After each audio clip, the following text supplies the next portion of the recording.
Inscreva-se em nosso canal e ative as notificações.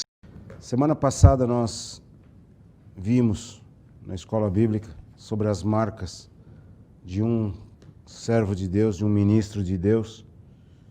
E eu só quero lembrar o que nós vimos rapidamente, que segundo a definição que Paulo deu de um ministro, a palavra que Paulo usou em 1 Coríntios é uperetas, que é um servo que ficava lá embaixo na galé remando, ou seja, o servo mais inferior que poderia existir. E hoje nós vamos ver quais são os atributos e as características desse uperetas. Porque na realidade nós estamos vivendo hoje um tempo bem difícil, muito difícil mesmo, em que muita gente se diz pastor, muita gente se diz servo de Deus. E há uma grande confusão na cabeça das pessoas, em que diz assim, como é que eu identifico um homem de Deus? Como é que eu identifico um pastor? Quais são as características dele? Qual é a marca? Porque afinal de contas todo mundo se identifica como pastor. Eu ouço a Deus, eu falo de Deus, eu falo em nome de Deus, eu me apresento como servo de Deus. Então, como tal, eu posso receber os seus dízimos, as suas ofertas, porque eu sou um homem de Deus e etc. Como é que a gente identifica um homem de Deus? Como é que a gente sai de uma situação dessa para não cair mais no engano, ser enganado por gente inescrupulosa, que nada mais, que não passa mais do que um aldrabão, não é? Um enganador, um usurpador da palavra e que só se interessa pelas riquezas das pessoas, pelo dinheiro das pessoas. Ele não está interessado na salvação das pessoas. E infelizmente, nós hoje vemos em todo lado, e aqui em Portugal não é diferente, né? De norte a sul nós estamos vendo isso, de leste a oeste a gente está vendo um monte de gente aqui que se coloca como servo de Cristo, mas que no final das contas nem trabalhar gostam, não é? Nem trabalhar não gostam, simplesmente querem ter uma fonte de lucro, e uma fonte de lucro sem muito trabalho, sem muito peso. Então, sem nós perdermos tempo, nós vamos entender hoje quais são os atributos e as características de um servo de Deus. Então, quais são as marcas de um uperetas? O que ele tem de interessante para a gente poder observar? Então, vamos lá. Nós vamos ver, primeiro, nós vamos entender quais são as definições ministeriais. O que é cada termo que a Bíblia usa para definir um servo de Deus. Depois nós vamos ver quais são as condicionantes para poder servir a Deus. Vamos ver 3 atributos que são extremamente necessários num servo de Deus, que é a paciência, a disciplina e a obediência. Se nós não encontrarmos isso, nós não temos um servo de Deus. Nós vamos ver que o servo de Deus ele é provado no deserto e depois ele passa pela fornalha. Nós vamos ver também que o servo de Deus ele tem uma vestimenta correta. Ele tem um padrão de vestimenta designado por Deus. Outra situação é que o servo de Deus ele dedica tempo à oração e à palavra. E por último, nós vamos ver qual é o modelo bíblico para a escolha dos servos de Deus. Se nós conseguirmos entender isso, meus queridos, nós nunca mais seremos enganados por ninguém que se diz pastor, que se diz apóstolo, que se diz profeta, que se diz isso, que se diz aquilo. Se nós entendermos isso, nós vamos ter bem claro o padrão divino para nós. E nós vamos, pela palavra de Deus, nós vamos testar cada um deles e vamos ver, este é um servo de Deus. Por outro lado também, nós vamos perceber que aqueles homens de Deus que Deus tem colocado como anjo da igreja, que tem colocado sobre as nossas vidas, nós vamos identificar padrões nele que nos dá segurança de juntos podermos servir a Deus, que afinal de contas realmente é um homem de Deus, realmente é uma mulher de Deus. Então nós estamos seguros e nós estamos protegidos debaixo do padrão bíblico. Vamos abrir as nossas Bíblias em primeiro lugar em Lucas 9, 62. Lucas 9, 62. Lucas, capítulo 9, versículo 62. E diz o seguinte a palavra de Deus: Ninguém que lança a mão do arado e olha para trás é apto para o reino de Deus. Vamos dizer juntos? Ninguém que lança a mão do arado e olha para trás é apto para o reino de Deus. Então, a palavra ela é clara. Se nós lançamos no arado, nós temos sempre que olhar para frente. Se nós respondemos à chamada de Deus, o nosso passado não nos interessa mais, ficou para trás. Nós temos que olhar para o alvo, que é Cristo. A Bíblia ela apresenta pelo menos 3 definições. Então nós temos primeiro o ministério. Muita gente diz, eu tenho uma chamada para o ministério. O que é ministério? Ministério quer dizer desempenho de um serviço. Desempenho de um serviço. Exercício de um serviço religioso especial, como dos levitas, sacerdotes, pastores, profetas, apóstolos e etc.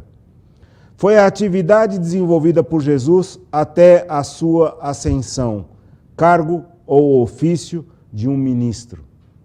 Então, vamos entender bem o que é isso para a gente não ser enganado. O que é ministério? É desempenhar um serviço.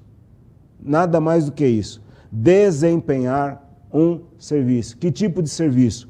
Um serviço religioso, um serviço espiritual. Outra definição que aparece, ministro, como nós já vimos na sexta-feira passada, o uperetas, né? Aquele servo mais baixo que existe. Então, o que é um ministro? Servo, empregado, conselheiro, auxiliar, pessoa designada para exercer um ministério ou desempenhar um serviço. O servo de Cristo que na igreja prega a palavra e administra o batismo, a ceia e etc. Então, o que a gente está vendo aqui? E por último, antes de eu falar isso, por último, a outra expressão que Deus usa é servo. O que é servo? É empregado, escravo, pessoa que presta culto e obedecem a Deus. Pelas essas 3 definições, ministério, ministro e servo, nós vamos ver que não cabe na igreja esses super-homens que se apresentaram nos últimos tempos. Não cabe na igreja esses super-ministros, esses super-pastores que se apresentaram ultimamente, que parecem verdadeiros empresários, donos de grandes empresas. A maior parte deles querem se assemelhar ao Bill Gates, a homens desse naipe. Isso não cabe. E até os pequenos, o alvo deles é chegar lá também. O alvo deles é esse. O alvo de bênção para eles, o alvo de santidade para eles, é a quantidade de possessões que eles vão conseguir. Quanto mais bens terrenos eles tiverem, mais eles acreditam que são abençoados. E é o oposto do que diz a palavra de Deus. Na palavra de Deus diz que o verdadeiro ministro, ele é servo, ele é escravo, ele ocupa um posto baixíssimo. Na escala de padrões, na escala hierárquica, o que serve é o que está abaixo, é o que sustenta tudo. Se nós olhássemos uma pirâmide, a pirâmide ela tem um vértice e tem a base embaixo. Qual é a parte mais importante do pirâmide? É o topo ou é a base? É a base. Pois é nessa base que os servos estão. É sobre os servos que é construído o resto da pirâmide. Mas muita gente acha que é o topo. Mas lá no topo não tem nada. É a base. Então qual é a primeira base que se coloca? Cristo. A sua palavra. Em seguida, vem aqueles que Deus elegeu. Pastores, apóstolos, profetas, mestres, evangelistas, doutores. Essa é a base. E depois, então, vem os diáconos, e depois os presbíteros, os diáconos e por aí afora, até que venha o povo. O povo está em cima desta base colocada. Aonde é que está esse destaque todo que dão por aí? É contrário à Bíblia. Se nós vemos um homem com muito destaque, com muito holofote em cima dele, pode acreditar que ele não está seguindo o padrão bíblico. O homem de Deus não tem holofote sobre si. Não tem. Porque o homem de Deus, na realidade, ele vive lá embaixo. Ele vive, por assim, entre aspas, na escuridão.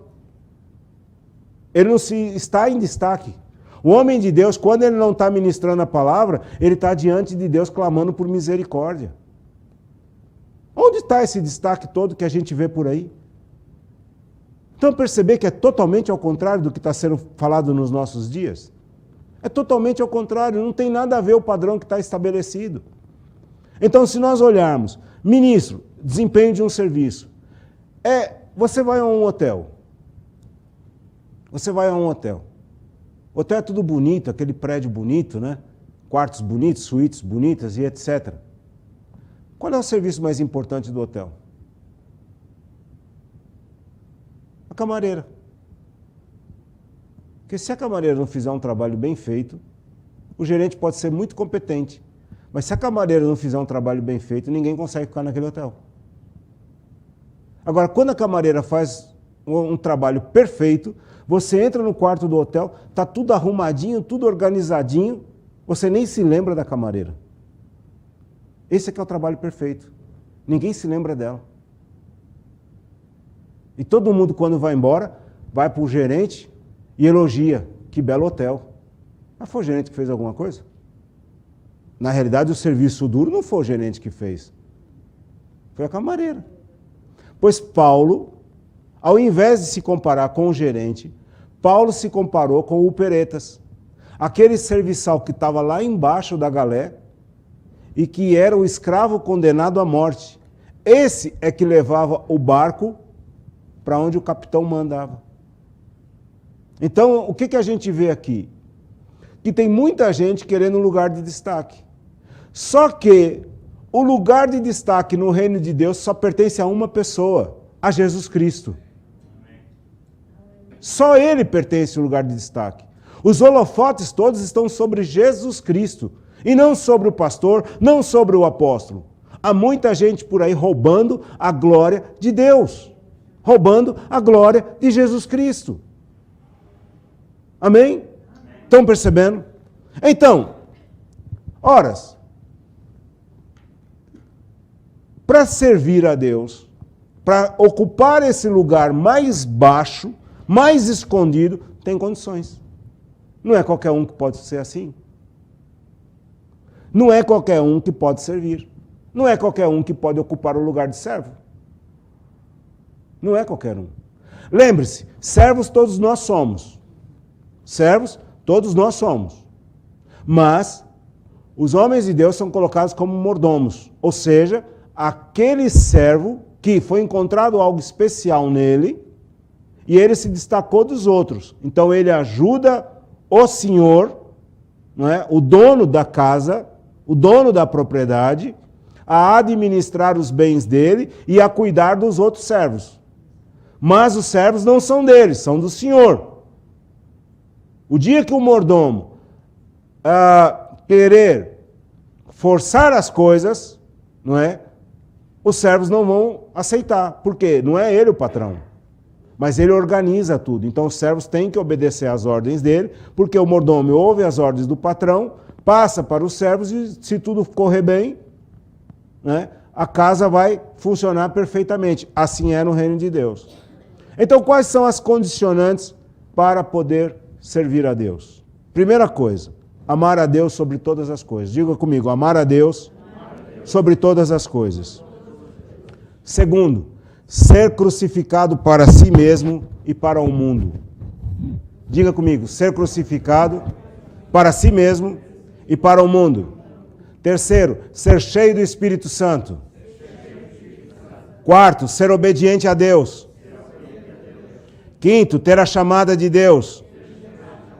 Sexto, ser obediente às autoridades instituídas por Deus. Sétimo, consagrar-se totalmente à obra de Deus. Oitavo, ser disciplinado. Nono, terá que viver pela fé. Décimo, não ser desocupado.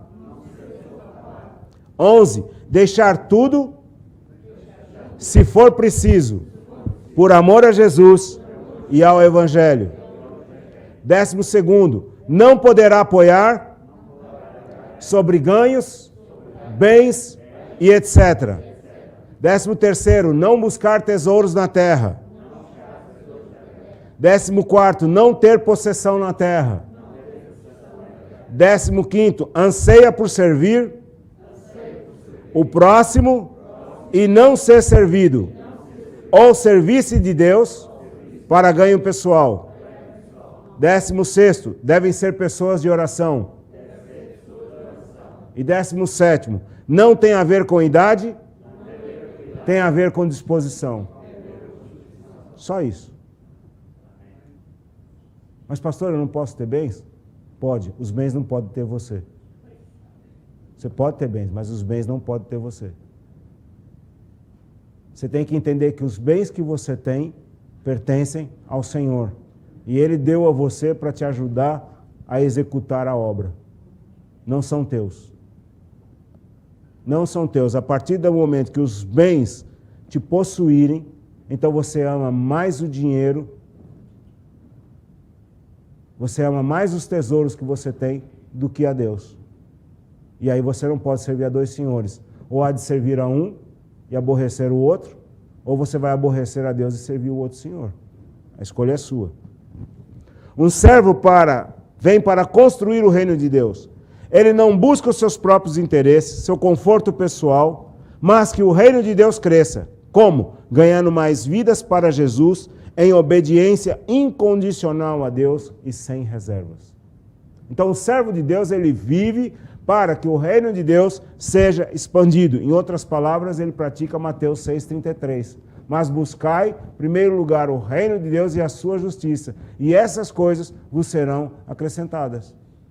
Mateus 6:19 a 20 diz o seguinte: não acumuleis para vós outros tesouros sobre a terra, onde a traça e a ferrugem corrói, e onde os ladrões escavam e roubam, mas ajuntai para vós tesouros no céu, onde a traça nem ferrugem corrói, e onde ladrões não escavam nem roubam, porque onde está o seu tesouro, aí também estará o teu coração.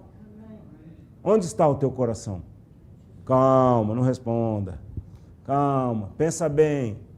Porque se você falar que está em Jesus, ele vai vir saber se realmente se teu coração está lá. Ele vai te testar. Se o nosso coração realmente está em Jesus, então nós vamos ser sal e luz. Nós vamos brilhar neste mundo. Ora, veja, o que eu estou dizendo aqui já começa a fazer cair por terra muita coisa que a gente tem visto aí. Lembra que eu falei no domingo que os mornos parece que ocupam mais espaço? Pois esse reino que esse povo anda pregando aí é o reino dos mornos, é o reino dos homens. Os mornos, eles pregam o reino dos homens. Então eles querem riqueza para si mesmo. Então se nós olharmos para o universo hoje, de servos, de pastores e etc., pelo menos metade cai por terra. Pelo menos metade cai por terra. Por quê? Porque o alvo deles não é Cristo. O alvo deles é o dinheiro. Eles se servem de Cristo. Lembra que eu disse que eles não são inimigos do nome de Cristo, mas são inimigos da cruz de Cristo? Porque o nome de Cristo para eles é rentável. Através do nome de Cristo, fazem curas, fazem milagres. Mas eles não querem saber de mudança de vida. Não querem saber de mudança de vida. Podem vir como está e continuar. O pecado continua, não muda. E por isso nós vemos pastores adúlteros, pastores que não respeitam a santidade do casamento, pastores em pleno exercício do ministério trocam de esposa como quem troca de roupa. Ai, pastor, isso aí é o quê? Isso é pecado. Isso é pecado. Porque a partir do momento que a santidade do casamento não é respeitada, também não é respeitada a santidade da igreja. Também não é respeitada a santidade do evangelho. Perde-se completamente a base. Marcos 10, 29 a 30 diz o seguinte: e Jesus respondendo disse: em verdade vos digo que ninguém há que tenha deixado casa, ou irmãos, ou irmãs, ou pai, ou mãe, ou mulher, ou filhos, ou campos, por amor de mim e do evangelho, que não receba 100 vezes tanto, já nesse tempo, em casas e irmãos e irmãs, e mães e filhos e campos, com perseguições, e no século futuro a vida eterna. Marcos 10, 29 e 30. Não há ninguém que tenha deixado essas coisas que não receba 100 vezes mais. Já nesta vida e no século futuro, a vida eterna. E veja que ele não falou de esposa, não. Quem deixar a esposa não vai receber 100 vezes mais esposa, não. É uma só até que a morte o separe. É porque hoje, se a gente fizer a oração do divórcio, vai ter neguinho morrendo na igreja adoidado. Ah, pastor, eu vou divorciar. Então tá, Senhor, mata ele, que a Bíblia fala que é até que a morte o separe. Você vai ver se vai querer alguém divorciar. Vai não, desiste rapidamente. Ora, um exemplo que nós temos na Bíblia, desde lá de trás, os levitas, os sacerdotes, eles não tinham possessão na terra? Eles não tinham um pedaço de terra, nem de terra, nada, eles não tinham riqueza nenhuma. A riqueza e a possessão deles eram o Senhor. E quando Israel ia à guerra, os levitas iam na frente. A tropa ia atrás e os levitas iam na frente, louvando a majestade santa do Senhor. Os primeiros que sofriam eram eles. Os primeiros que poderiam ser atacados eram os levitas. A tropa estava lá atrás. Quem sofre mais nas coisas do reino de Deus são os que estão na frente, são os pastores. Mas hoje o que está acontecendo? Os pastores colocam a tropa na frente e eles vão lá atrás. Ah, se morrerem umas 10 ovelhas não tem problema nenhum, eu estou protegido. Não, é diferente no reino de Deus. O pastor vai à frente, as ovelhas vão atrás. Quem enfrenta lobo não são as ovelhas, é o pastor. Hoje o pastor coloca as ovelhas para enfrentar o lobo. E ele fica lá assistindo, protegido no seu camarote. Está tudo errado. Números 18, 20 diz o seguinte. Eu vou citando algumas, e não vou esperar vocês abrirem, porque tem várias referências. Mas depois vocês assistam, assim como seria bom também assistirem a mensagem As Marcas de Cristo da semana passada. Números 18, 20 diz, disse também o Senhor a Arão, na sua terra herança nenhuma terás, e no meio deles nenhuma porção terás. Eu sou a tua porção e a tua herança entre os filhos de Israel. Olha que privilégio, queridos. Nós temos como herança o quê? O Senhor. Nossa possessão é o Senhor. Isso é para todos os servos. Todos vocês são servos de Deus. Mas para os pastores, ainda mais. A nossa confiança tem que estar no Senhor. Se nós olharmos alguns exemplos da palavra de Deus, por exemplo, Eliseu. Olha só o que aconteceu com Eliseu. Quando Elias veio, está lá em 1 Reis 19, de 19 até o 21, 1 Reis 19, 1 Reis 19, 19 até 21. Elias veio chamar Eliseu. Veio, chamou Eliseu. Eliseu disse, olha, deixa lá que eu volte primeiro ali, para despedir dos meus pais. Eliseu não estava desocupado. Lembra que eu disse lá na listinha lá que não pode ser desocupado? Deus nunca chama desocupados. Essa história da pessoa estar desocupada, sem fazer nada, dizer eu tenho uma chamada de Deus, aí tem uma coisa muito errada. Deus não gosta de desocupados. Deus não gosta de preguiçosos.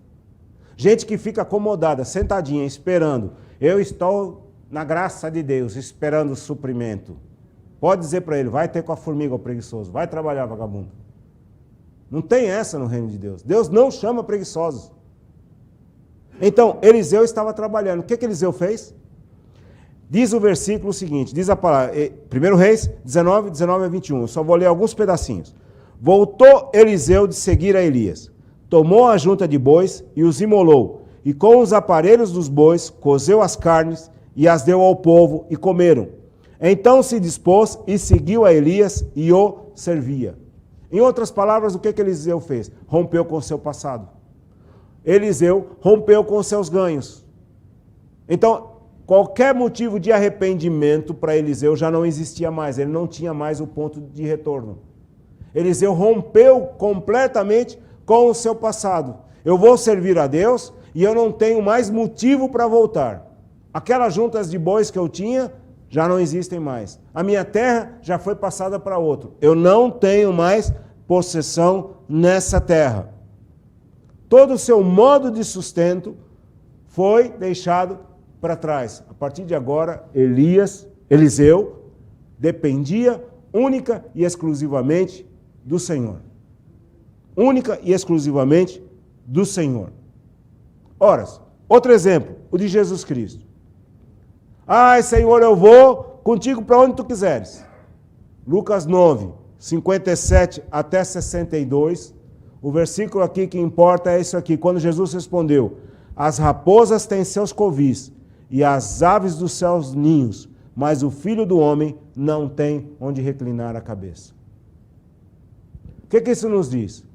O servo de Deus, o verdadeiro servo de Deus, aquele que deixa tudo por amor a Jesus e ao Evangelho, o foco dele principal é a dependência do Senhor. Ora, ele não vai ter casa para morar? Vai. Ele não vai ter um carro? Vai. Ele não vai ter ganhos? Vai. Mas nada disso importa para ele. Nada disso importa para ele. Se nós olharmos o outro exemplo, que é o de Paulo, Paulo declarou: eu sei ter fome, eu sei ter abundância. Eu sei ter, já passei frio, já passei fome, já passei isso, já passei aquilo, mas eu estou nem aí para isso tudo, porque eu posso todas as coisas naquele que me fortalece. Então, o homem de Deus, ele pode ter todas as coisas. Aliás, a palavra diz: digno é o obreiro do seu salário. Mas o homem de Deus, o foco dele não é esse. Tanto é que Paulo, que é um maior exemplo e é verdadeiro exemplo de apóstolo, né? O único o maior apóstolo que existiu em todos os tempos, apóstolo Paulo, ele trabalhava. Muitas vezes ele trabalhou, ele fazia tendas. Mas hoje nós vemos que, se for preciso trabalhar, tem muito homem de Deus, entre aspas, que não quer. Não quer. Não é digno de mim, eu tenho uma chamada. Horas. Como não quer? E vai viver do quê? Vai comer o quê? E aí começa uma forçação de barra nas ofertas. Já não prega mais a palavra de Deus, por quê? Porque senão pode comprometer as ofertas, que as pessoas podem ir embora. Isso está mal. Então nós vamos ver aqui,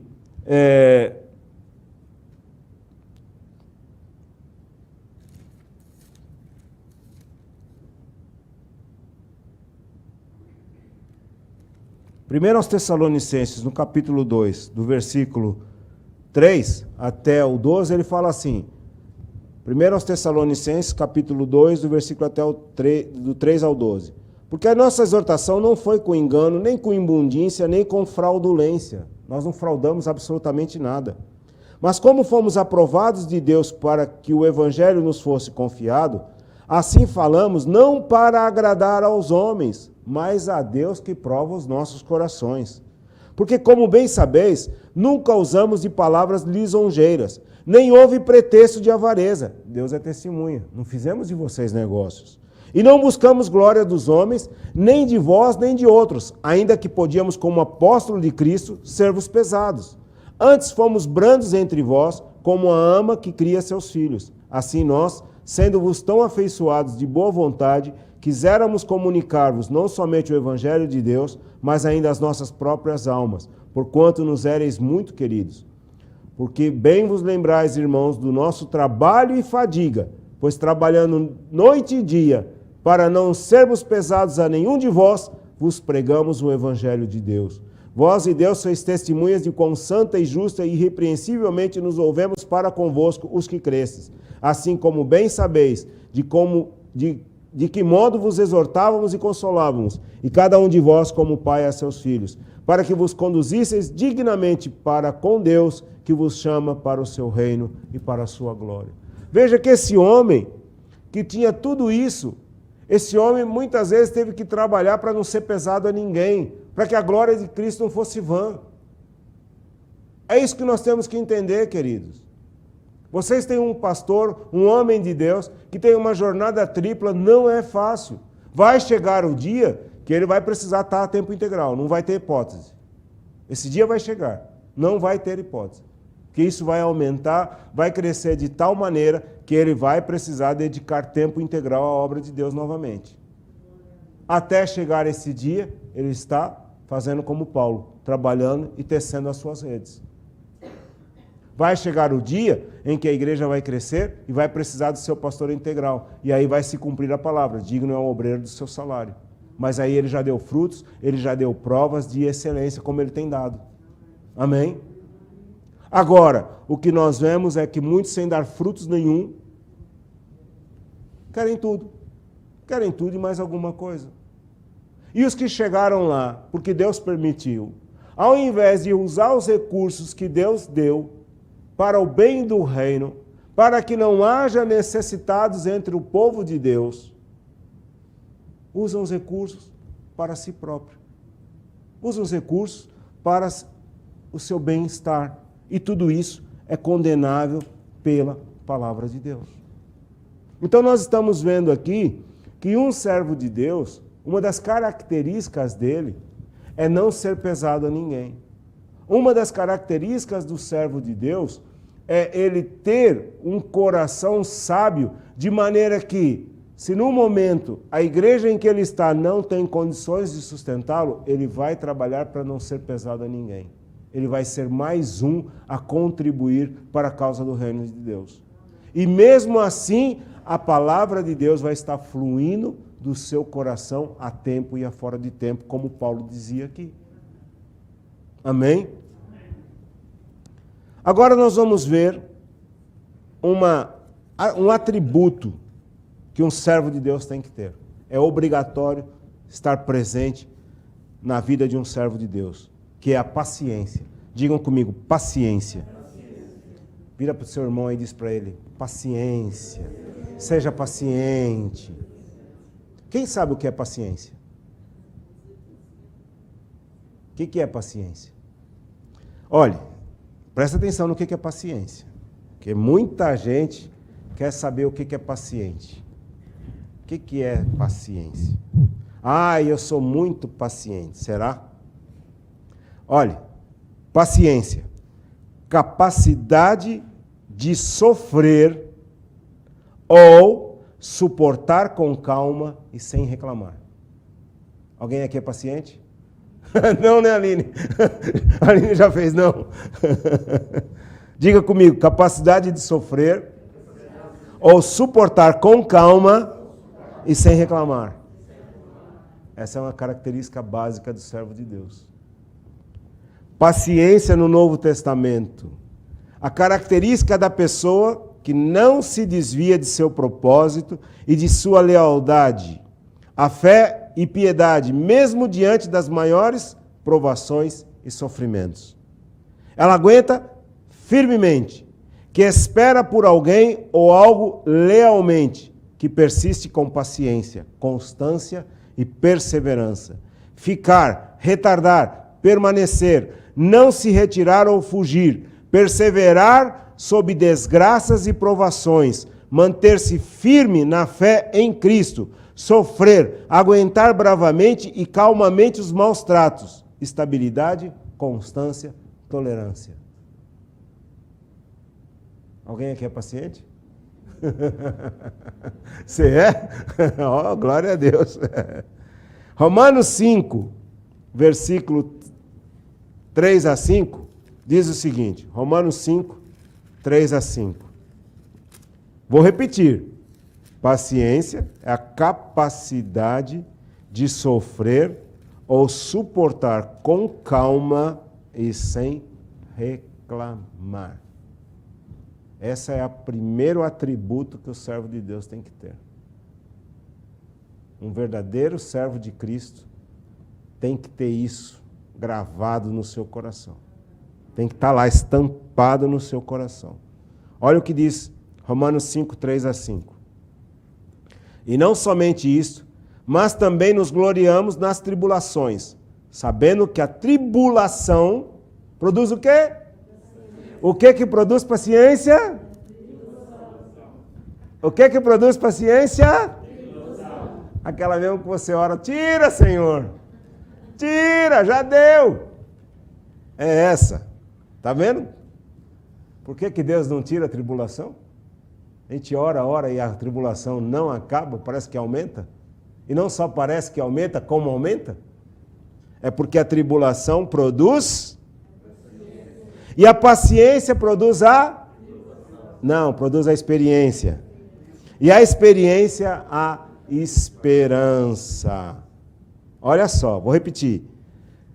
Nos gloriamos nas tribulações, sabendo que a tribulação produz a paciência. A paciência, a experiência a esperança. A esperança não traz confusão, porquanto o amor de Deus está derramado em nossos corações pelo Espírito Santo que nos foi dado. Começa a dar glória a Deus pela provação. Começa a dar glória a Deus pela tribulação que você passou na sua vida. Porque isso vai te provocar paciência. Um servo de Deus, como eu já falei, vou repetir, ele é marcado, ele tem uma marca estampada no seu coração chamada paciência, que é proveniente de uma vida cheia do Espírito Santo. Para aguentar tudo isso, somente cheio do Espírito Santo. Porque para aguentar um povo de dura serviço, como é o povo de Deus, um povo que tem uma canga dura, reclamão, como era o povo de Israel, a gente reclama do povo de Israel, mas olha que a gente está ali com eles. Reclamam de tudo, esse Moisés aí, esse pastor nosso cego que veio para nós aí, que não sabe nada. Esse Moisés aí que eu não sei quem é, não sei onde é que se meteu, foi lá para o monte e já não voltou mais. A gente está assim com o povo de Israel. A gente reclama de tudo e mais algumas coisas, irmãos. Pois esse povo, a dura serviço, esse lombo duro, né? Esse caráter duro que nós temos, só é quebrado pela pregação da palavra de Deus e muitas vezes pregada, não é uma vez só não. Muitas vezes, repetidas vezes, porque a palavra diz que a palavra ela é um martelo, é uma marreta que esmiuça a penha, que esmiuça a pedra, que quebra a pedra. É um martelo pneumático, né? Nós vemos por aí, às vezes, andando por aí, estão fazendo obras, e está lá um homem, e o homem está tremendo todo. Pois assim, quando eu olho para aquilo lá, eu me vejo. Olha eu aí, pregando o evangelho. E o povo lá com aquele coração endurecido, a gente se tremendo todo, até quebrar o coração. Até quebrar o coração. Porque o coração é endurecido. E olhe, paciência é uma característica de Deus. Por que o servo de Deus tem que ter a paciência? Porque a paciência é uma característica que está estampada em Deus. E Deus, segundo Pedro 3,9 diz, segundo Pedro 3,9 diz, o Senhor não demora a fazer o que prometeu, como alguns pensam. Pelo contrário, Ele tem paciência com vocês, porque não quer que ninguém seja destruído, mas deseja que todos se arrependam dos seus pecados. Muitos têm a promessa de Deus por tardia. Oh, fala tanto que Jesus já ia voltar, fala tanto da volta de Jesus, e Jesus não volta. Mas por que Jesus não volta? Porque Deus está à espera que nós nos arrependamos dos nossos pecados. Ele está à espera, Ele não quer que ninguém se perca, Ele não quer mandar ninguém para o inferno. Ele está à espera. Porém, a palavra já diz, não creu, já está condenado, porquanto não creu no unigênito Filho de Deus. E 2 Timóteo 2, 24 a 26 diz assim, ora, é necessário que o servo do Senhor não viva a contender, e sim deve ser brando, manso, para com todos, apto para instruir, paciente, disciplinando. O que é disciplinando? Dando umas varadinhas, com mansidão os que se opõem. Ué, o pai não dá uma mãe, não dá uma varadinha no filho com mansidão? Ninguém espanca filho, mas dá com mansidão. Agora não quer dizer que aquela varadinha não dói. Hoje, a lei diz, não pode, é espancar. Bom, chegaram tarde, porque eu só estou vivo aqui por causa dessas varadas que levei. E eu acredito que a maioria também só está vivo por causa das varadas que levaram. Não tem hipótese, a Bíblia não foge. Então diz aqui, disciplinando com mansidão os que se opõem, na expectativa que Deus lhe conceda não só o arrependimento para conhecerem plenamente a verdade, mas também o retorno à sensatez, livrando-se eles dos laços do diabo, tendo sido feitos cativos por ele para cumprirem a sua verdade. Ora, o servo do Senhor, ele tem uma paciência enorme para ver o quê? Para ver se livra as pessoas do diabo, das garras do diabo. Para ver se livra as pessoas do inferno. Olha a responsabilidade que o pastor tem, que o servo de Deus tem. Então, infelizmente, nós sofremos de uma coisa que é o imediatismo. A gente quer tudo para ontem. Nós não gostamos de esperar, nós não gostamos de ser pacientes. Nós queremos tudo para ontem. E essas palavras, perseverar, conservar, manter e esperar, não faz parte do nosso dicionário. Diga comigo, perseverar, conservar, manter e esperar. Tudo isso tem a ver com paciência. Nesta geração do fast food, dos McDonald's da vida, a gente quer tudo assim, dos congelados, mete no micro-ondas e já está, a comida está feita. Agora, fazer a comida leva tempo. Principalmente domingo, quando está com fome, chega do culto, né? E ainda vai preparar o almoço, leva tempo. Mas o sabor dessa comida é igual a uma comida congelada? Óbvio que não. Pois nós, muitos de nós, preferimos comida congelada do que aquela comida feita na hora. E o que nós estamos vendo por aí, né?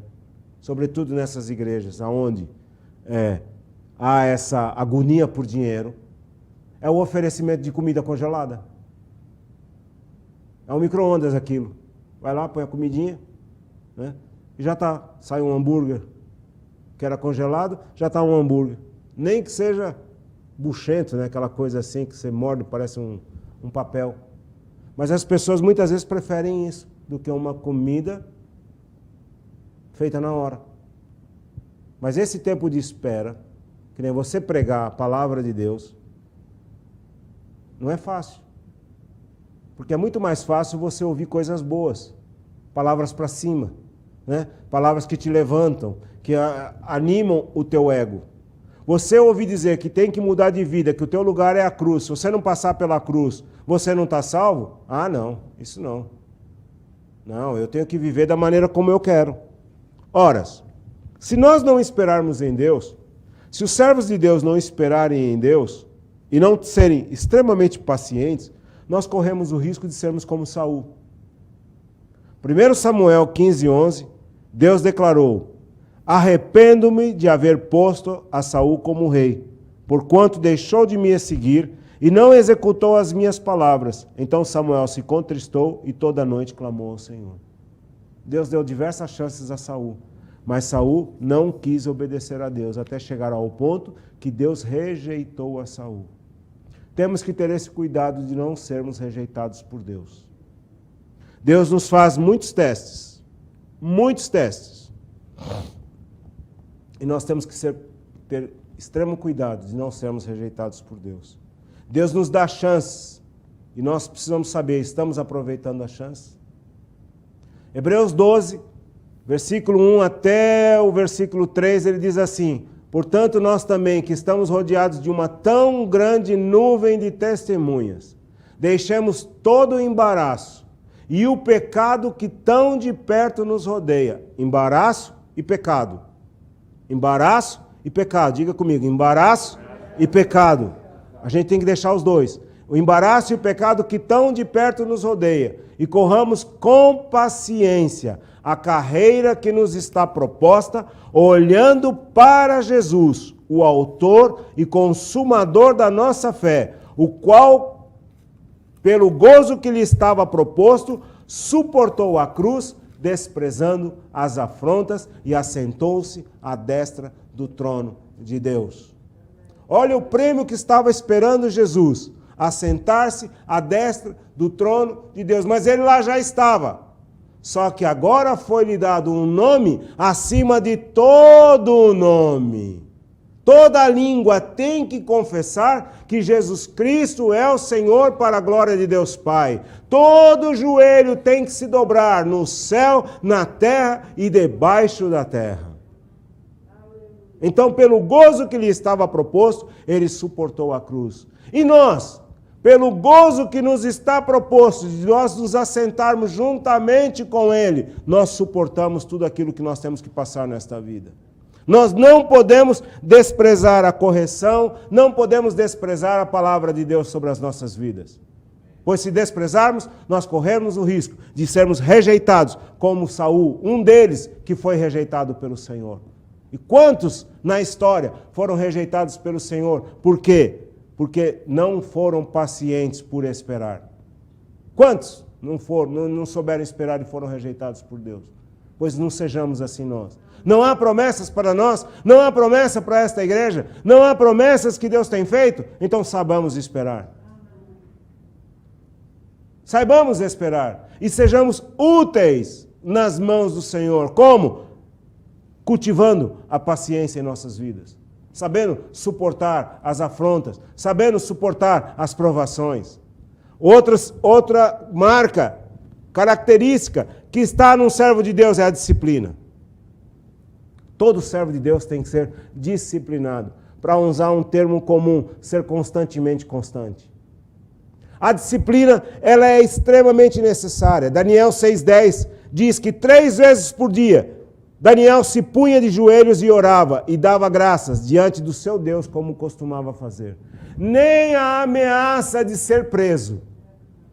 Porque fizeram um decreto que somente ao rei poderia fazer petições. Exatamente para pegar a Daniel, porque sabiam que Daniel não tinha culpa nenhuma. E só na lei do seu Deus, só nos mandamentos do seu Deus, eles poderiam criar uma causa para pegar Daniel. Ainda assim, Daniel manteve a sua disciplina. E 3 vezes por dia ele ia diante de Deus. E com as janelas abertas para todo mundo ver. Pois nós também precisamos ser disciplinados. Deus quer manifestar a sua glória em nós e através de nós. Mas Ele só vai fazer isso com quem mantém comunhão com Ele diariamente. Com quem vai à sua presença diariamente. Mas pastor, eu tenho uma vida tão corrida. Aí é que entra a disciplina. Você tem que organizar os seus horários de tal maneira que o teu tempo com Deus seja o dízimo do seu tempo. Você obrigatoriamente tem que ter esse tempo com Ele. Se é que nós queremos manifestar a glória de Deus em nós. Nós precisamos, como já foi dito lá em Hebreus, no capítulo 12, nos livrar dos embaraços dessa vida. Aquilo que nos rouba tempo, nos livrarmos dos ladrões do nosso tempo. Pode reparar, nós dissemos, nós temos uma vida muito corrida, mas tem tempo para assistir a televisão. Tem tempo para sentar na frente da televisão. Tem tempo para ficar mexendo no celular e vendo o que está acontecendo nas redes sociais. Pois diminui esse tempo e coloca o tempo para o Senhor, que você vai ver como a sua vida vai mudar radicalmente. Por quê? Porque Deus quer manifestar em nós o fruto do Espírito que está lá em Gálatas 5, 22 a 23. Deus quer fazer com que isso se torne realidade na vida dos seus servos. E ainda mais na vida de um pastor. Na vida de um pregador da palavra de Deus. E o que diz lá? Mas o Espírito de Deus produz o amor, a alegria, a paz, a paciência, a delicadeza, a bondade, a fidelidade, a humildade, o domínio próprio. E contra essas coisas, não há lei. Todas essas características têm que estar num homem de Deus. Pastor, como é que eu sei que aquela pessoa é um homem de Deus? Começa a observar as características dele. Ele tem paciência? Ele é disciplinado? Ou ele é estourado? Ou ele quer tudo para ontem? A gente não conheceu ninguém assim não, né? Não conhecemos ninguém assim não. A gente conheceu só gente paciente na nossa vida. Né? Todo mundo que a gente conheceu, assim, é tudo... Não, você tem 3, 4 dias para fazer, não tem problema, não. É tudo assim. Horas, os servos de Deus, os homens de Deus, os apóstolos, lá os verdadeiros apóstolos primitivos, eles gastavam o seu tempo em oração e na palavra, e delegavam aos diáconos os afazeres. Porém, os diáconos também tinham o seu tempo com Deus. Também tinham o seu tempo com Deus. E Atos 6, 2 a 4, a parte que interessa é isso aqui. Aos quais encarregaremos desse serviço, e quanto a nós, nos consagraremos à oração e ao ministério da palavra. É uma obrigação dos servos de Deus. Aqui tem servos de Deus. Nós temos que nos dedicar à oração e ao ministério da palavra. É obrigação nossa. Nós temos que ter comunhão com Deus diariamente, e para isso é necessário ter disciplina, porque se nós olharmos, nós nunca vamos ter tempo para Deus. Tudo vai ocupar o nosso tempo. Dar os dízimos, dar as ofertas, é preciso ter disciplina. Tudo no reino de Deus exige disciplina. Tudo, tudo, tudo. Então nós vamos entendendo que o segredo para nós sermos cheios de Deus, para sermos cheios do Espírito Santo, é nós permanecermos na presença de Deus. Quanto mais tempo tivermos na presença de Deus, sem pressa, esperando pacientemente em Deus, a glória do Senhor vai ser manifesta em nós. Ora, se nós fizermos isso tudo, quando chegar aqui ao domingo, isso vai ser uma explosão de milagres, vai ser uma explosão de salvações, vai ser uma explosão de libertações. As pessoas vão vir e dizer, o que faremos para sermos salvos? Era o que acontecia na igreja primitiva. E por que nós não podemos ver isto hoje? Estar na presença de Deus não é se limitar a entregar uma lista de petições, porque Ele sabe o que nós precisamos. Salmo 37:4 diz, agrada-te do Senhor e Ele satisfará os desejos do teu coração. Ele sabe o que a gente precisa. Você não precisa ir lá, eu preciso, eu já sei. Eu já sei. Eu quero conversar com você. Eu quero ter comunhão com você. Por que Ele criou o homem? Para ter um ser além de si mesmo, para ter comunhão. Todo final de tarde, Deus vinha falar com Adão e Eva. Até que chegou o fatídico dia que eles estavam escondidos. E o pecado foi descoberto. Tentaram esconder, mas como é que pode esconder alguma coisa diante de Deus? Então você veja que paciência e disciplina andam juntos. Andam juntos. Se essas duas características não tiver na vida de um homem de Deus, não é homem de Deus. Paciência e disciplina. E a terceira característica extremamente importante, obediência. Diga comigo, obediência. A obediência no reino de Deus é a chave para o verdadeiro sucesso. E aqui é que está uma coisa que muita gente usou mal isso. Muito homem de Deus, que deveria usar a palavra como se deve, usou mal isso. E começaram a exigir a obediência das pessoas quando eles próprios não obedeciam a Deus. Quando eles próprios não eram dignos disso. Ora, a obediência, ela garante a entrada no reino de Deus. Em Mateus 7, no capítulo 7, no versículo 15 em diante, Jesus dá um alerta muito importante. E esses alertas nós precisamos prestar atenção para nós não sermos enganados. E ele diz no versículo 15, acautelai-vos, porém, dos falsos profetas, que vêm até vós vestidos como ovelhas, mas interiormente são lobos devoradores. Por seus frutos os conhecereis. Porventura colhem-se uvas dos espinheiros ou figos dos abrolhos? Assim toda árvore boa produz bons frutos, e toda árvore má produz frutos maus. Não pode a árvore boa dar maus frutos, nem a árvore má dar frutos bons. Toda árvore que não dá bom fruto, corta-se e lança em um fogo. Portanto, pelos seus frutos os conhecereis.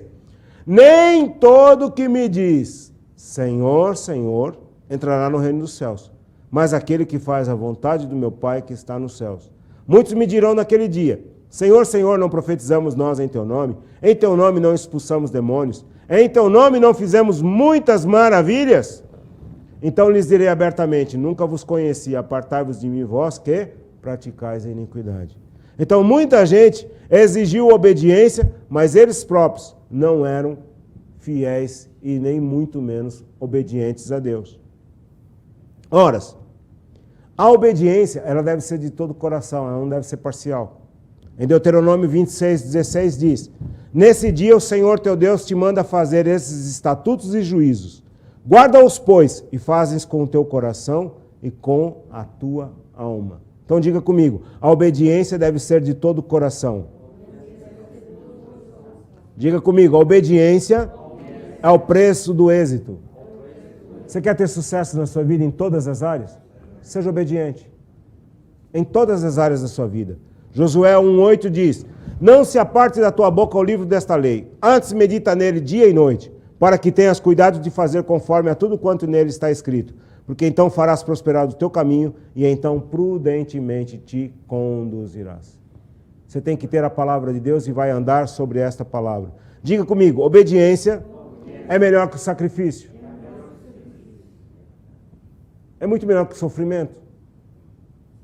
E a palavra de Deus diz em 1 Samuel 15, 22, porém Samuel disse, tem porventura o Senhor tanto prazer em holocaustos e sacrifícios, como em que se obedeça a palavra do Senhor? Eis que o obedecer é melhor do que o sacrificar, e o atender melhor do que a gordura de carneiros.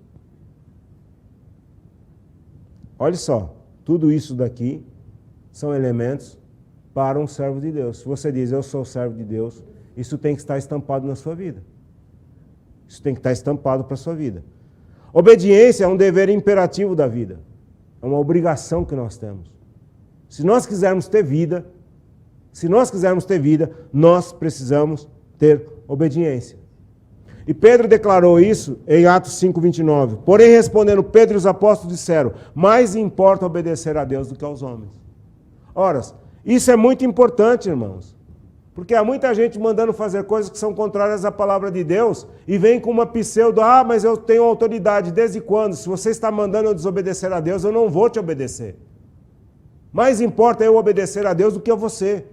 Qualquer um, seja presidente da república, seja isso, seja aquilo, seja apóstolo, seja bispo, seja profeta, seja lá o que for, mandou ir contra a palavra de Deus, não vou obedecer. Eu vou lançar maldição sobre você. Maldição sem causa não virá. Não pega. Eu estou protegido pelo Senhor. Mais importa obedecer a Deus do que aos homens. Mas eu vou te matar. Eu não morro. Eu ganho a vida eterna. Eu passo para a vida eterna. De qualquer maneira eu estou ganhando. Nunca vou perder. E por último, obediência é a única forma de nós termos garantido as bênçãos de Deus. Diz Deuteronômio 28, 1-2. E será que se ouvires a voz do Senhor teu Deus, tendo cuidado de guardar todos os seus mandamentos que eu te ordeno hoje, o Senhor teu Deus se exaltará sobre todas as nações da terra, e todas essas bênçãos virão sobre ti e te alcançarão quando ouvires a voz do Senhor teu Deus. Isaías, capítulo 1, diz que se quiserdes e ouvires, comereis o melhor desta terra. Tudo está na nossa obediência. Outro item. Nós vimos que o servo de Deus, ele preenche as condicionantes para servir a Deus, ele tem como primazia na sua vida, como marca importante, a paciência, a disciplina e a obediência, e depois que ele tem tudo isso, ou durante o período em que ele está adquirindo tudo isso, o servo de Deus, ele é provado no deserto e na fornalha. Olha, ser servo de Deus não é nada fácil, não. Não é nada fácil. Essas religiões que andam por aí, né, porque não são igrejas, são religiões, elas fizeram um universo de servos, de diáconos, disso, daquilo, de pastores e por aí afora, e a maior parte deles não preenchem os requisitos bíblicos. Porque realmente ser servo de Deus não é brincadeira. É muito sério. E há muitas exigências. Veja que já desde o princípio, Deus testou Abraão. Deus fez um grande teste com Abraão. E Deus vai nos testar com o quê? Com aquilo que nos é de mais valor. Aquilo que nos vale mais é exatamente nessa área que Deus vai nos testar. Para Abraão, o que mais valia para ele era o seu filho, Isaac. Porque afinal de contas demorou 100 anos para ter Isaac. Então você imagina o valor que aquele pai dava para o seu filho. E Deus chega para ele e faz um grande teste. Deus queria saber se podia contar com Abraão. Dá-me teu filho. Dá-me o teu filho. O filho da promessa. O filho que demorou 25 anos para você receber. E Abraão não titubeou. Abraão pegou o servo, pegou a lenha, pegou o jumento, pegou o menino e vamos lá sacrificar. E o filho perguntou para o pai, pai, eis aí a lenha, eis aí o cutelo e o cordeiro. Deus para si proverá. E Abraão creu que Deus era suficientemente capaz de tirar aquele menino dos mortos, de trazê-lo de volta à vida. Abraão estava realmente disposto a sacrificar o menino. E nós estamos dispostos a sacrificar aquilo que nos custa muito? Será que nós estamos realmente dispostos a sacrificar aquilo que nos custa muito? Horas, o deserto mostra aquilo que está no nosso coração. Jesus, quando foi batizado nas águas e batizado com o Espírito, imediatamente ele foi enviado ao deserto. Para ser o quê? Para ser abençoado? Receber a unção apostólica? O que ele foi fazer lá no deserto? Foi ser testado, foi ser provado, foi ser tentado. E tentado pelo diabo. E quando Jesus estava mais suscetível, que ele estava com fome depois de 40 dias e 40 noites, o diabo chegou. E veio. Horas, não está escrito que ele vai transformar essas pedras em pão? Vai lá, manda aí, come, tira a tua fome. Está escrito, nem só de pão viverá o homem, mas de toda palavra que procede da boca de Deus. Para cada tentação que o diabo fez, Jesus respondeu com a palavra. Horas, todos nós, sem exceção nenhuma, nós vamos passar pelo deserto e nós vamos ser testados e nós vamos ver qual é a reação do nosso coração. Nós vamos passar também pela fornalha, porque você não pode esquecer que o ouro só se transforma em ouro valioso quando ele passa pelo fogo. Quando ele passa pelo fogo, todas as impurezas, os metais menos nobres, vêm à superfície, ficando aquilo que é realmente de valor. Pois quando nós somos provados na fornalha, aquilo que está dentro de nós vem à tona. Vem à tona. Aquilo que está escondido vem à tona. E nós começamos a entender que tinha coisas lá dentro guardadas. Tinha situações lá dentro que a gente não queria que ninguém soubesse. Mas quando o fogo vem, aquilo tudo vem à tona. Ora, tanto o deserto quanto a fornalha, ela vem para nos limpar completamente. O que diz a palavra de Deus?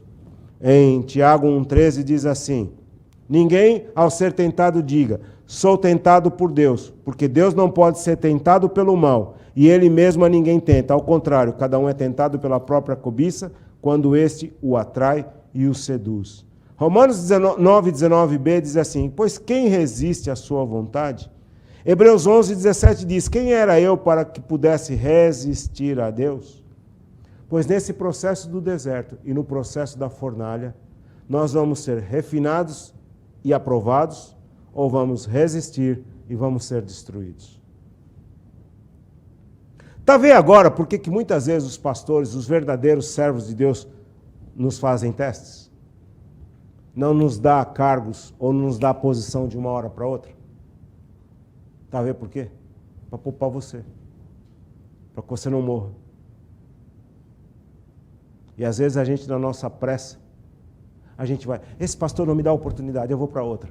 E vai lá, e o outro que não é pastor coisa nenhuma, não é servo coisa nenhuma, não preenche os requisitos de Deus, não percebe nada do que anda ali a fazer.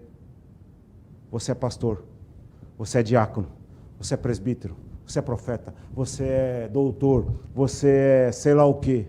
E quanta gente morta espiritualmente tem por aí. Quanta gente em casa, sem ir à igreja nenhuma, chamados desigrejados. Assim, ó. Quanta gente está em casa triste, porque falaram que ele era aquilo que ele não era. Ora, tudo isso para dizer o quê? Os homens de Deus, além de ter a disciplina, além de ter a obediência, além de ter a paciência, além de passar no deserto e na fornalha, quando ele passa por todas estas coisas, ele recebe uma vestimenta.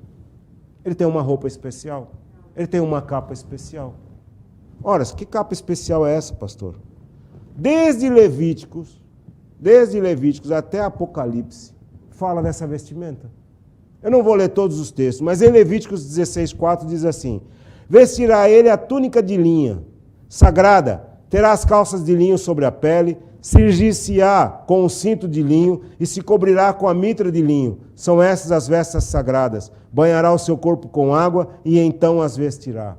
Em Levítico fala, em Samuel fala, em Salmos fala, e lá em Apocalipse explica que veste é essa.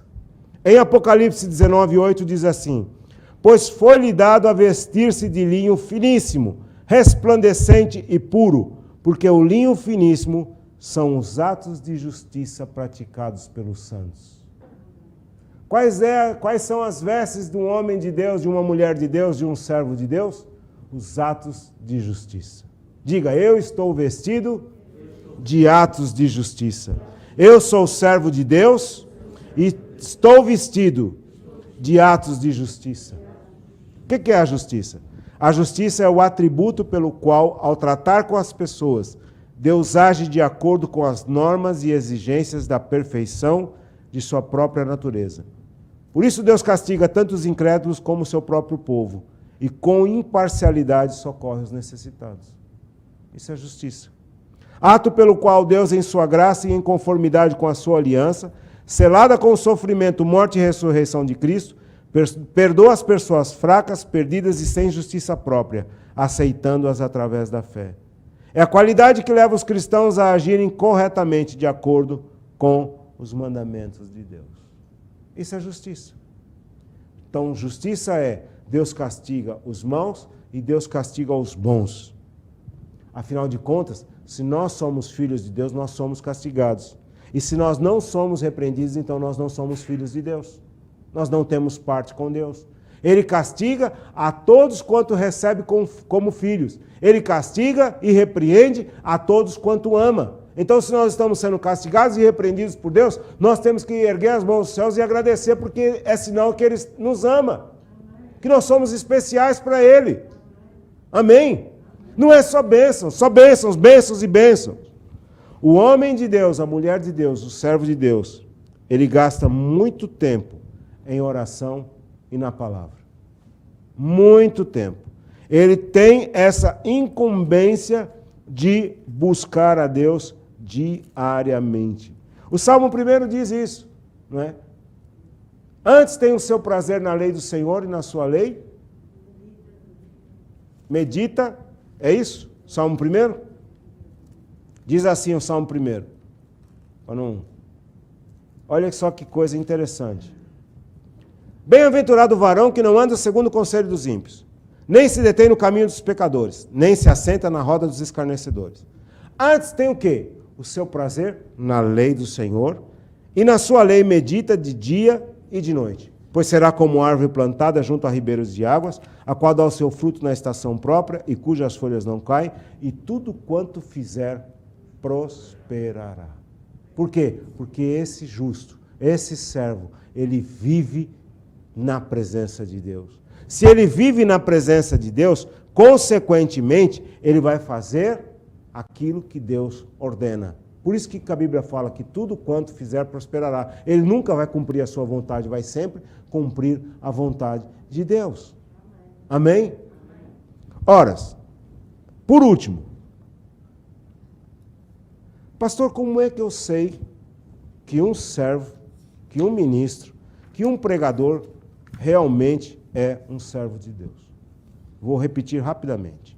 Primeiro, ele preenche as condicionantes: amar a Deus sobre todas as coisas, ser crucificado para si mesmo, ser cheio do Espírito Santo, ser obediente a Deus e por aí afora. Depois você vai ouvir de novo a pregação e você vai ver item por item. Segundo, ele tem uma marca no seu coração que é a paciência. Diga comigo, paciência. Qual é a outra marca que ele tem gravado no seu coração?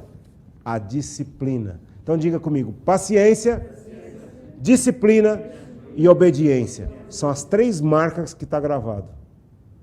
Está gravado no seu coração. Paciência, obediência e disciplina. Então mais uma vez, paciência, obediência e disciplina. Isso tem que ter no coração de um homem de Deus, de uma mulher de Deus. Depois ele vai ser provado na fornalha e no deserto. Ora, se um homem de Deus não passou por essas coisas, tudo na vida dele sempre foi tudo maravilhoso, então ele não é servo de Deus. Agora, também está sofrendo porque não trabalha, não é? E diz, eu estou passando fome, eu estou sofrendo por amor a Jesus? Não, você está sofrendo porque você não trabalha. É porque você é preguiçoso, você não quer fazer nada. O que mais? O homem de Deus, ele pratica atos de justiça, ele sempre vai ser justo. Ele nunca vai ser injusto. Nunca. Porque a justiça é um atributo de Deus. Outra coisa, ele gasta muito tempo na oração e na palavra. Sempre que ele abre a boca, há algo novo da parte de Deus. Não é uma revelação nova, porque a revelação está aqui. Mas é uma palavra nova. Que a palavra ela se renova todos os dias. Agora, por último, qual é o modelo bíblico dos servos? Então, como é que eu sei que alguém realmente é um servo de Deus? Desde o passado, lá em Moisés escolheu alguns homens por ordens de Deus. Moisés estava trabalhando sozinho, a coisa estava saturada, ele não conseguia mais. Então Deus mandou que ele reunisse homens. Que tipo de homem? Ele reuniu 70 homens, está lá em Números 11, de 16 a 17. Deus disse, reúna para mim 70 homens, que você sabe que são líderes, os mais respeitados do povo de Israel. Então aqueles homens tinham capacidade de liderança e eles tinham respeito no meio do povo. Já desde lá atrás, eles tinham liderança, capacidade de liderar, capacidade de ensinar e eles tinham respeito no meio do povo. Esses foram que ajudaram Moisés. Depois vieram os homens de Davi. Esses homens de Davi não eram também qualquer pessoa, não. Não foi escolhido de qualquer maneira. Lá em 1 Crônicas, capítulo 12, versículo 28 a 38, diz quais são os homens que serviam com Davi. Olha só, homens valentes, homens fiéis, homens de nome, homens entendidos, homens que sabiam o que deviam fazer, soldados experimentados, tinham um ânimo resoluto, preparados para a peleja, providos de todos os tipos de arma, sabiam ordenar, eram voluntários e unânimes de propósito. Olha só os requisitos dos homens que serviam com Davi. Depois vieram os diáconos. Então, os apóstolos estavam lá assoberbados com tantos afazeres. E eles dizem, olha, não é bom que a gente deixe a oração e a palavra e sirvamos a mesa. Vamos escolher 7 homens para que façam esse serviço. Como é que eram esses homens? Segundo Atos 6, 2 a 4. Eram homens de confiança, homens cheios do Espírito Santo e homens cheios de sabedoria. Você vê que vai aumentando os requisitos? Não pode ser qualquer um para ser servo de Deus. Aí vem o modelo bíblico para a escolha dos bispos e do diácono. Bispo na palavra de Deus, a palavra original quer dizer ancião, quer dizer presbítero, elder. Não é esse bispo que a gente vê por aí.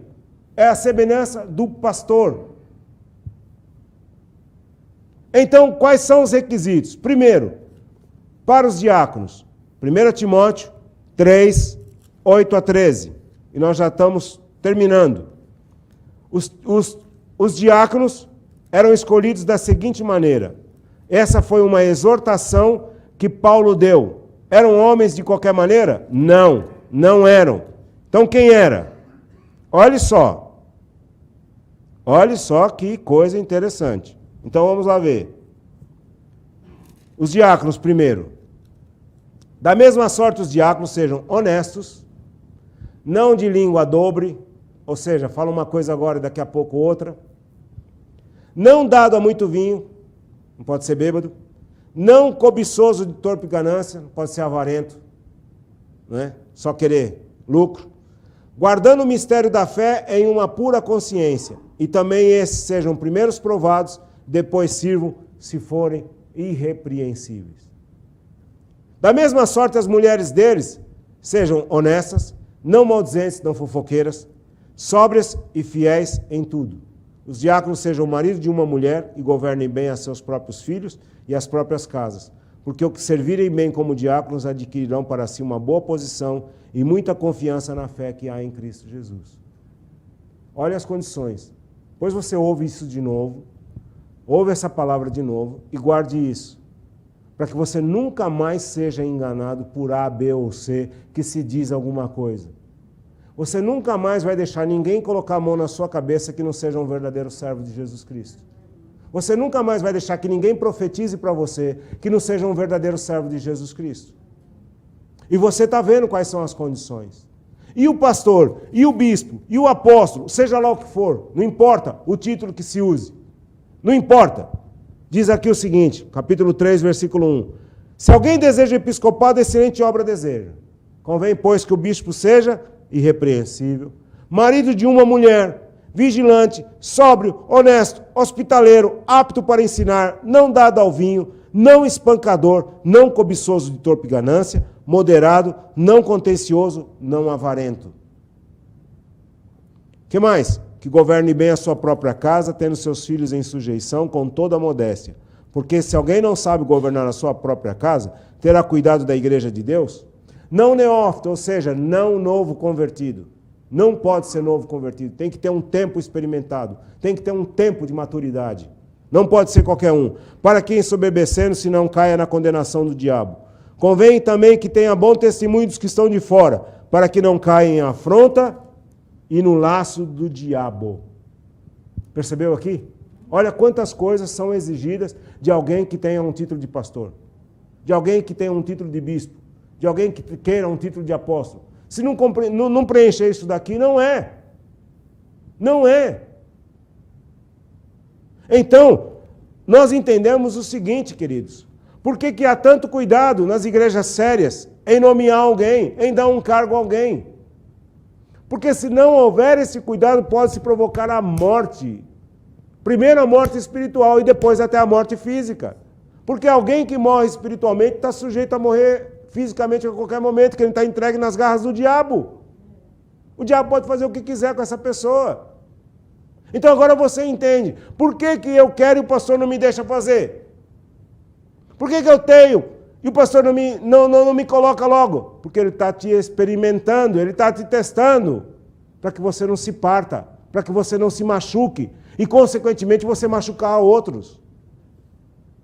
Os servos são como colunas. Está aqui, ó, uma coluna ali, outra coluna ali, sei lá quantas colunas tem aqui. E muitas colunas nem estão vistas. Algumas estão à vista e outras não estão. Agora você chega e diz assim, eu vou tirar essa coluna porque ela não faz falta nenhuma. E arrebenta a coluna. O que pode acontecer? O prédio desabar. Qual é a coluna à vista? É o pastor. O pastor é a coluna que todo mundo vê. Está aí, essa coluna forte aí, ó, grossa. A coluna que todo mundo vê. Tirou essa coluna daí, o prédio vai ao chão. Por quê? É a coluna de sustentação. Mas existem outras colunas que ninguém está vendo. E se tirar também, o prédio vai ao chão também. Então daí você vê a importância que o chefe, o engenheiro, o calculista tem que fazer as coisas muito bem feitas para que depois não haja peso excessivo e a construção vá ao chão. E é isso que está faltando nos nossos dias. Esse discernimento de quem pode servir a Deus e quem não pode. Por isso que nós temos visto um universo de pessoas dizendo, eu sou pastor. Nós temos visto um universo de pessoas dizendo, eu sou profeta, eu sou apóstolo, eu sou bispo, eu sou isso, eu sou aquilo, quando você está vendo que não é absolutamente nada. Nem vida para isso tem, nem capacidade para isso tem, e muito menos chamada de Deus. Muito menos chamada de Deus. Eu tenho um artigo escrito no meu site que é a diferença entre ser e estar pastor. Ser e estar pastor. Ser pastor é alguém que tem uma chamada de Deus. É alguém que recebeu uma convocação de Deus. E não importa as circunstâncias, ela é pastor. Ela sempre vai se portar como pastor. Não interessa. Porque agora eu não tenho rebanho, porque eu não sei. Ela é pastor. O modo de falar, o modo de agir, o modo de sentir, ela é pastor. Ela sofre pelas ovelhas. Ela está que nem Paulo. Eu sinto as dores de parto até ver Cristo formado em vós. Ele não se importa só com o seu rebanho, ele se importa com o corpo de Cristo. Então é uma pessoa que é pastor. Uma pessoa que está pastor é alguém que é colocada pelo sistema. Alguém vê, fala bem, se comunica bem, pronto, você a partir de hoje é pastor. Está aqui a meta, está aqui, você tem que preencher os resultados. E é esses exatamente que estão pastores, que não são pastores, é que nós vemos a notícia de suicídio, que fulano se suicidou. Hoje nas redes sociais aparece muito suicídio de pastores. Aparece muito. E há muita confusão na cabeça das pessoas. Mas não são pastores? Me desculpem, não são. Não são.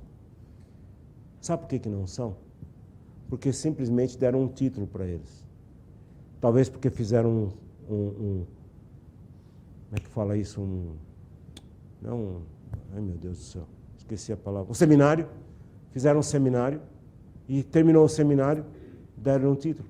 Ou fizeram uma escola bíblica, escola ministerial, deram um título de pastor.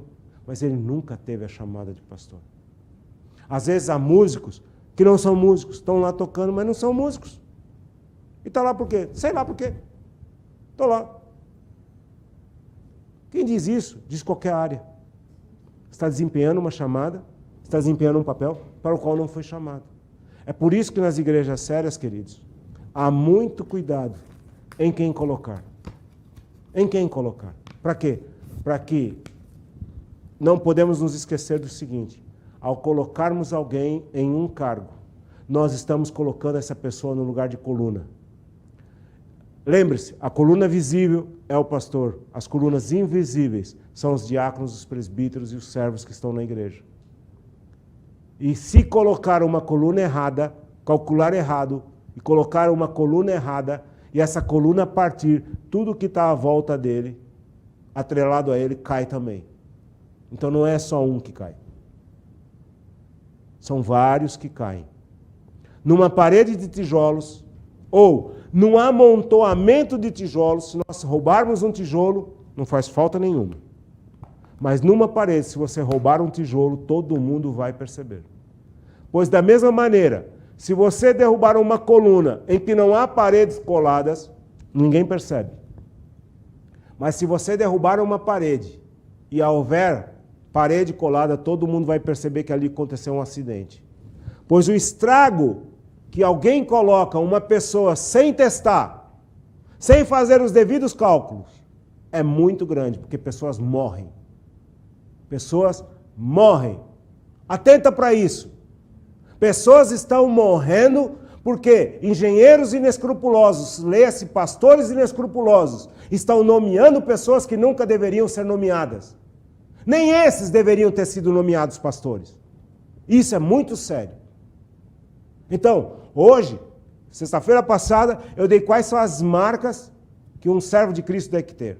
Hoje, eu estou dando as características e os atributos que um servo tem que ter. Pastor, eu não peguei tudo. É óbvio que não vai pegar, mas está gravado, para que isso seja refletido e refletido e refletido. Fecha o ciclo? De maneira nenhuma. Isso é só uma base. O pastor, ele tem enriquecido já há bastante tempo. E vai continuar enriquecendo. Isso é só uma base. Relembrando muitos conceitos. Ou a maior parte dos conceitos são relembrados. Por quê? Por que é relembrar? Porque uma igreja séria já tem esses conceitos dentro dela. Uma igreja séria que prega o Evangelho de Jesus Cristo já tem os conceitos dentro dela. E esta é uma igreja séria. Eu testifico isso em nome de Jesus Cristo. Esta é uma igreja séria. E queridos, vocês são as colunas desse lugar. Então, com aquele homem que está ali, que é aquela coluna mestra que está ali, vocês têm uma função muito séria. Eu tenho dito a algumas pessoas, parem de procurar. Porque essa procura, acaba dando em nada. E acaba trazendo feridas. Pode até acabar trazendo morte. Chega de procura. O tempo de Deus é agora, é já, é nesse tempo. Então, se nós nos submetermos à vontade de Deus, se nós nos submetermos à vontade de Deus, ao que Deus está fazendo, nós vamos ver o cumprimento da palavra de Deus. E o tempo determinado por Deus de crescimento é agora. Eu não vim trazer nada novo. Eu não vim trazer nada novo. Nenhuma das pregações que eu dei eu vim trazer nada novo. Eu simplesmente vim passar a chave naquilo que já foi colocado. Como profeta de Deus para este lugar, e eu digo com temor diante de Deus, eu não vim trazer nada novo. Eu vim dizer a vocês que agora é a hora do crescimento. A base está posta. Esses anos todos foram tempo de colocar a fundação. Muitos entraram e saíram. Mas com vocês agora. Com vocês agora. Alguns se olham e dizem, como a senhora, eu já estou tão idosa. Estou tão cansada. Tá não, Deus vai te renovar. Deus vai te dar forças. Vai te dar força. Antes da sua partida, você vai ver a glória de Deus nesse lugar. Você vai ver o cumprimento de Deus na vida do seu filho. Aquele que você carregou no seu ventre. E que você profetizou vai ser um servo de Deus. Você vai ver isso. Você já viu ele como um servo de Deus. Mas você vai ver ele ser exaltado nesta nação, não como um homem, ser exaltado como um homem. Não, mas vai ser exaltado como príncipe do Senhor. Como um pregador legítimo da palavra de Deus, reconhecido. Os anos de humilhação, os anos de enxovalhamento, os homens de riso, os anos de tantas coisas que passaram, foram os anos da fornalha e os anos do deserto. Os anos em que Deus usou para trazer o refinamento, para que o ouro viesse à tona. E o ouro está aí. O ouro está aí. Eu estou admirado de ver o ouro brilhando na vida desse homem. Eu estou falando isso publicamente. Eu falei isso para ele domingo passado. Eu estou falando isso publicamente e está gravado também. Que é para ficar registrado isso diante do Senhor Jesus Cristo. Porque, irmãos, a hora é agora. Então a base foi colocada, o fundamento foi colocado, Deus estabeleceu este tempo. Muitos novos tempos foram dados a Portugal. Mas muitos novos tempos que foram dados, não foram dados por Deus, foram estabelecidos por homens. Mas o novo tempo para Portugal chegou, estabelecido por Deus. Eu não tenho medo de dizer, eu não tenho medo de cara feia. Não tenho medo de cara feia. Não tenho medo de satirizadores. Eu já vi tanto satirizador cair. Eu já vi tanto homenzinho que se acha alguma coisa. Hoje é alguma coisa, amanhã não é nada. Já vi muitos. Mas o tempo de Deus chegou. A base está posta. E agora é a hora de buscar os feridos de alma, os feridos de espírito. Agora é a hora de pregar o Evangelho. Presta atenção. Vocês vão pregar o Evangelho aos não salvos, que está cheio em Portugal de norte a sul. Vocês vão pregar o Evangelho aos salvos que estão dentro das igrejas e que não estão assim tão salvos assim. Vão pregar o Evangelho aos salvos que estão verdadeiramente salvos, mas que estão completamente desnorteados, sem saber o que fazer. Completamente sem saber o que fazer. E vão pregar o Evangelho aos servos de Deus. Aos servos, pastor? Aos servos. Vocês vão dar um norte para eles, porque eles também estão sem norte. Também estão sem rumo. Há muita gente frustrada. Há muita gente que recebeu aquilo que não tinha para dar. Quem não tinha para dar, deu. E a pessoa recebeu. Mas como pode ser isso? Exatamente, não pode. Mentiram. Mentiram. E tem gente esperando o que nunca vai ser cumprido porque Deus não mandou. E aí vem frustração. Vocês vão receber tudo isso. Vocês vão receber tudo isso. E Deus vai fazer aquilo que Ele prometeu. Agora é a hora, a vez dos pequenos.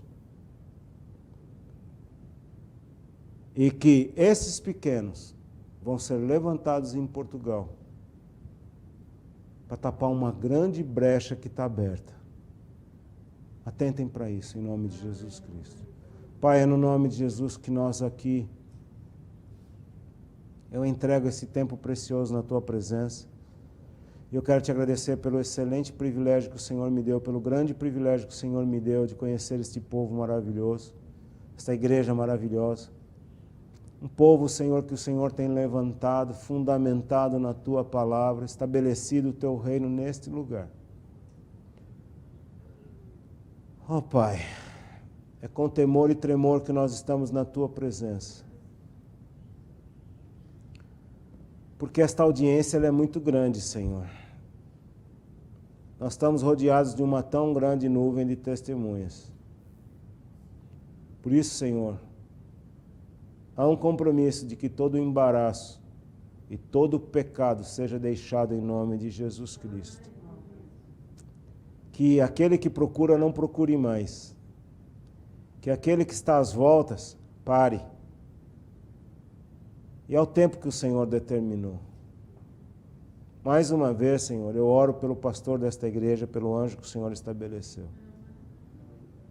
Dá-lhe saúde, dá-lhe forças, sabedoria, poder do alto. Dá-lhe, acima de tudo, Senhor, uma capacidade de discernimento. Discernimento do teu tempo, discernimento da tua obra, da tua hora. Para que nenhuma decisão seja tomada, Senhor, sem o teu consentimento. Para que aquilo que o Senhor tem preparado para a vida dele, para a vida da sua esposa, se cumpra na íntegra, Senhor. Dá-lhe saúde, Senhor. Dá-lhe saúde. Muita saúde, Senhor. Muita saúde. Afasta os perigos, afasta os falsos obreiros, afasta, Senhor, os falsos amigos. Afasta, Senhor. Afasta um a um. E deixa somente aqueles que, junto com Ele, vão construir esta barragem para reter estas águas que estão prometidas em nome de Jesus Cristo. Pai, paralisa as obras do inferno, as maldições lançadas, não só pelos servos de Satanás, mas pelos supostos servos de Deus, pelos falsos profetas, falsos apóstolos, falsos bispos, que têm usado o teu nome em vão. Todas essas maldições sejam quebradas pelo teu poder em nome de Jesus Cristo. E que aquilo que impedia o crescimento, seja retirado pelo teu poder em nome de Jesus Cristo. Pois a fundação está posta, Senhor. A fundação está posta. E eles estão preparados para esse crescimento que virá. Os velhos ainda darão frutos. Os jovens terão visões. Ninguém ficará inerte nesse lugar, Pai. Mas todos vão cumprir a sua chamada. Todos sem exceção. Aquele que ainda tem dúvida, Senhor. Aquele que ainda tem alguma dúvida no seu coração. Aquele que acha isso ou aquilo. Nesta madrugada, Senhor, não deixa dormir. Não deixa dormir, Senhor. Até que ele reconheça que Tu és Senhor. Que Tu estás no controle desse lugar. Que estás no controle destas vidas, Senhor. Eu te peço isso em nome de Jesus Cristo. Haja muita gente acordada nesta noite sem dormir, se colocando na brecha diante de Ti, Senhor. Em nome de Jesus Cristo. Nós oramos e Te agradecemos em nome de Jesus. Amém, Jesus. Amém. Obrigado, queridos. Obrigado, pastor Viega, por esse grande privilégio que você me dá. Inscreva-se em nosso canal e ative as notificações.